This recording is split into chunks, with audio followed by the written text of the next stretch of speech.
Ako, si Ferdinand Romualdez Marcos Jr.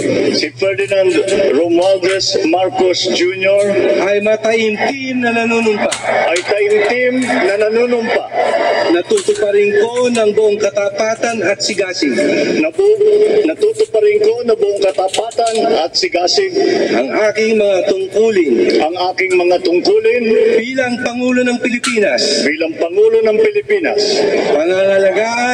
Pangangalagaan at ipagtatanggol ang kanyang konstitusyon.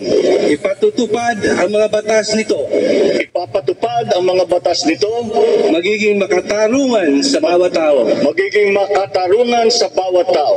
At itatalaga ang aking sarili sa paglilingkod sa bansa.